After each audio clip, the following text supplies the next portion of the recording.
नमस्कार दोस्तों, तो आज हम जानेंगे अंतर्राष्ट्रीय सीमा रेखा। यहाँ से जो होते हैं एक प्रश्न हर एक एग्जाम में देखने को मिलते रहते हैं। तो इस टॉपिक को हम लोग काफ़ी अच्छी तरीके से कवर करेंगे, यानी हम वर्ड से रिलेट करके आंसर की ओर जाएंगे। यानी हम लोग इस टॉपिक में रटने वाले नहीं हैं एक भी टॉपिक को। चलिए, तो अगर आप हमारे चैनल पर नए हैं तो चैनल सब्सक्राइब कीजिएगा और हम लोग फर्स्ट टॉपिक की ओर बढ़ते हैं बिना समय को गंवाए। रेड किल्फ रेखा। रेड मतलब लाल होता है और लाल खतरे का संकेत है। मालूम है जो भारत का जो सबसे ज़्यादा खतरा जो है पाकिस्तान से, क्योंकि पाकिस्तान हमेशा भारत पर अटैक करने के लिए नए नए तकनीकें अपनाता है। बेशक वो फेल कर जाता है। इस आधार पर हम कह सकते हैं कि रेड यानी खतरा जो है भारत और पाकिस्तान के बीच है, यानी यह जो रेखा है भारत और पाकिस्तान के बीच की रेखा है। इस रेखा का निर्माण जब भारत आज़ाद हुआ उस वक्त की गई थी। क्लियर? यानी इसमें आपको कोई प्रॉब्लम नहीं है। कहीं भी अगर रेड बोलेगा तो समझ जाइएगा भारत और पाकिस्तान के बीच की रेखा है। क्लियर? अगले पॉइंट की हम बढ़ते हैं। सिग फायर। हम फायर बोले तो फायरिंग, पता है फायरिंग कहाँ से की जाती है? ज़मीन से की जाती है। बस इतना ही याद रखिएगा, फायरिंग ज़मीन से। यानी यह जो रेखा है फ्रांस और जर्मनी के बीच की रेखा है, क्योंकि फ्रांस फायरिंग से फ्रांस बना लेंगे, ज़मीन फॉर जर्मनी। यानी यह जो रेखा है सिग फायर फ्रांस और जर्मनी के बीच की रेखा है। क्लियर? अगले पॉइंट की ओर हम बढ़ते हैं। अगला पॉइंट डुरंड रेखा। डुरंड यानी दूर, यानी वैसे देशों के नाम बताना जिसका नाम बड़ा बड़ा हो, बड़ा अक्षरों से शुरू होता हो। दूर यानी बड़ा अक्षरों से, और उसमें आधा इसमें न है, यानी हम बोल सकते हैं उसमें आधा स की मात्रा भी है। यानी यह जो देश है आप अच्छे से जानते हैं पाकिस्तान और अफगानिस्तान है। क्लियर? तो आप समझ चुके होंगे डुरंड यानी दूर, यानी बड़ा नाम दो बताना है, यानी अफगानिस्तान और पाकिस्तान के बीच की यह रेखा है। अगले प्रश्न की ओर हम बढ़ते हैं। हिडन वर्ड रेखा और ओडर नीसे रेखा। यह जो रेखा है जर्मनी और पोलैंड के बीच लगती है। इसे हम कैसे याद करेंगे समझिएगा। हिडन यानी हिडन बोल सकते हैं, ओडर मतलब वो डर गया, यानी वो जो है हिडन को देखकर डर गया, क्योंकि जो हिडन का जो पैर जो था ना वो जल चुका था। बस इतना ही याद रखिएगा। तो ही से हिडन वर्ड हो जाएगा। ओडर यानी ओडर से रेखा, जल गया था यानी जस जर्मनी, और क्या जला था तो प से पैर यानी पोलैंड। क्लियर? बस आप टॉपिक देखिएगा, हिडन यानी हिडन का पैर यानी जला हुआ था जर्मनी और पोलैंड के बीच। ऑटोमेटिक आपको समझ में आ चुकी है। अगले पॉइंट की ओर हम बढ़ते हैं। मैगी नाट और मैन रहीम रेखा, इन दोनों रेखाओं के बारे में हम यहीं पे अध्ययन कर लेते हैं। मैगी नाट जर्मनी और फ्रांस के बीच की रेखा है। इसको कैसे याद करेंगे? मैगी, हमें स्टार्टिंग वर्ड पकड़ रहे हैं मैगी नाट का। मैगी यानी एक लड़का जो है मैगी बना रहा है, लेकिन उसके दोस्त आ जाते हैं तो उनकी बातों में फंस जाता है, यानी फंसना यानी फ्रांस, जिसके कारण उसका मैगी क्या होता है, जल जाता है, यानी जर्मनी। यानी मैगी जल गई बातों में फंसने के बाद, यानी जल गई यानी जर्मनी, फंसने के यानी फ्रांस, और मैगी यानी मैगी नाट। क्लियर? अगला है मैन रहीम।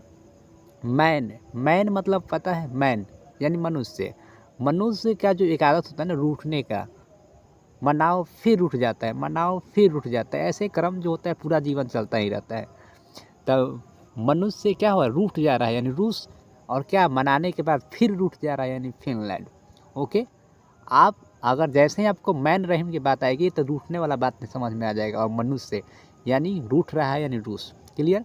अगला देखते हैं, लास्ट पॉइंट है, इसे भी थोड़ा अच्छे से देखिएगा। 17वीं 24वीं 38वीं और 49वीं समानांतर रेखा, इन चारों रेखाओं के बारे में हम यहाँ पे अध्ययन करेंगे। देखिएगा, सबसे बड़ा संख्या जो है 49 है। इस आधार पर देखा जाए तो सबसे बड़ा देश कौन है? अमेरिका है। अमेरिका का रिलेशन कनाडा से है। आप इसे ऐसे भी याद कर सकते हैं, क्योंकि सबसे बड़ा संख्या 49 है, उसके बाद 49 है, इस आधार पर सबसे बड़ा देश अमेरिका हुआ कनाडा के बीच यह रेखा हुआ है। इसे आप ऐसे भी याद कर सकते हैं, 49 की सबसे बड़ी संख्या है। वैसे ही वर्णमाला में की वर्णमाला में सबसे बड़ा कौन होता है? अ होता है। उसके बाद ही आ छोटी छोटा उ बड़ा हुआ आता है। क्लियर? तो अ फॉर अमेरिका हुआ। वैसे ही कहारा के वर्णमाला में क बड़ा होता है, उसके बाद ख घ ग ये सब आते हैं। इसमें से देखा जाता है क फॉर कनाडा हुआ। ऐसे भी आप इसे याद कर सकते हैं। और तीसरी समानांतर रेखा जो है उत्तरी और दक्षिणी वियतनाम कोरिया के बीच की रेखा है। क्लियर? तो उत्तरी और दक्षिणी कोरिया के बीच की रेखा था। देखिए ऊ देखिए इसमें जो 38 का जो पार्ट है 3, वो ऊ की तरह काम कर रहा है। इस तरह से आप बोला सकते हैं कि 38 समानांतर जो रेखा है उत्तरी और दक्षिणी कोरिया के बीच की रेखा है। क्लियर? 24वीं समानांतर रेखा जो देखा जाए तो 24वीं समानांतर जो रेखा है भारत और पाकिस्तान के बीच की रेखा है, जिसे भारत नहीं मानता। और 17वीं जो समानांतर रेखा है उत्तरी और दक्षिणी वियतनाम के बीच की रेखा है। क्लियर? तो अब हम देखते हैं ऑब्जेक्टिव प्रश्न को टिक अप करते हैं कि हम लोगों ने आखिर यहाँ से कितना अध्ययन किया और कितना हम लोगों ने इसके बारे में अच्छे से जान पाया। तो चलिए हम लोग देखते हैं। पहला क्वेश्चन है, रेड किल्फ रेखा किसके बीच लगती है? भारत चीन, Bharat Pakistan, America Canada Germany France. Red, red यानी लाल, लाल यानी खतरा, किससे? भारत को पाकिस्तान से, यानी ऑप्शन ख जो होगा सही होगा, भारत पाकिस्तान। दूसरा क्वेश्चन है 49वीं समानांतर रेखा किसके बीच लगती है? 49 पता है सबसे बड़ा संख्या है समानांतर रेखा में, और सबसे बड़ा संख्या अर्थात सबसे बड़ा देश। America Canada, Bharat Pakistan, Afghanistan Pakistan, Germany France. तो अमेरिका कनाडा, क्योंकि सबसे बड़ा है और सबसे बड़ा पता है अ का पार्ट होता है, मैंने बताया था, ऑप्शन क होगा सही। क्लियर। अगला प्रश्न देखते हैं। अगला क्वेश्चन है मैगी नाथ अंतर्राष्ट्रीय सीमा किसके बीच लगता है? भारत चीन, Bharat Pakistan, America Canada, Germany France.